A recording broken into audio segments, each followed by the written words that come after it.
సిద్దిపేట జిల్లా హుస్నాబాద్ నియోజకవర్గం నుండి ఎమ్మెల్యే అభ్యర్థిగా బరిలో ఉంటున్న సందర్భంగా స్థానికంగా ప్రజలకు అందుబాటులో ఉండాలనే ఉద్దేశంతోనే తన నివాసాన్ని ఓటు హక్కును కరీంనగర్ నుంచి హుస్నాబాద్కు మార్చుకున్నానని కాంగ్రెస్ నేత మాజీ ఎంపీ పొన్నం ప్రభాకర్ తెలిపారు.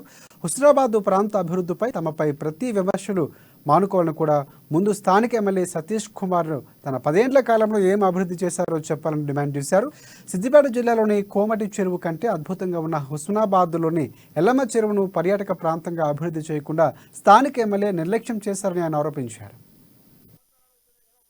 నీరు రాని మీ నాయకత్వం కంటే కొద్దిగా తక్కువనే ప్రజలను కార్యకర్తలను నిర్లక్ష్యం చేసిరని అప్పుడు కాంగ్రెస్ కార్యకర్తల కోపానికి గురై 2014లో కాంగ్రెస్ ప్రభుత్వం పడిపోయింది. రైతాంగానికి సంబంధించిన గౌరవెల్లి ప్రాజెక్టు 2014 కంటే ముందు అధికారంలో ఉన్నప్పుడు నేనేం చేసినా ఏం చేయలేదనేది ప్రజలందరికీ తెలుసు. కాంగ్రెస్ ప్రభుత్వం ఏం చేసింది, సొరంగ మార్గం ఎవరు తవ్విండ్రు, అక్కడ ఉండబడేటువంటి స్థల సేకరణ ఎవరు చేసిరు వాళ్ళందరికీ, లేకపోతే అక్కడ కట్టెతో నిర్మాణం అయింది.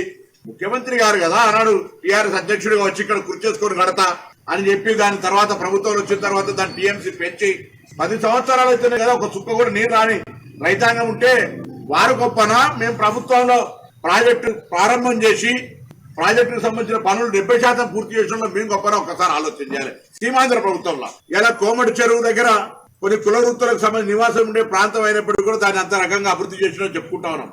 ఇలా పొద్దున ఎల్లమ్మ చెరువుకు పోయిన వాకింగ్ ఎంతటి బ్యూటిఫుల్ ప్లేస్ అంటే ఉత్తర తెలంగాణలో అటువంటి కాకతీయులు నిర్మించిన చెరువు యొక్క అభివృద్ధిని అద్భుతంగా చేసి వరంగల్ నుంచి కరీంనగర్ నుంచి సిద్దిపేట నుంచి హుస్నాబాద్ పోయి రావాలి, ఎల్లమ్మ గుడిని దర్శనం చేసుకోవాలి, ఎల్లమ్మ చెరువు మీద మనం ఒక్కసారి విహారయాత్ర చేయాలి అనేటువంటి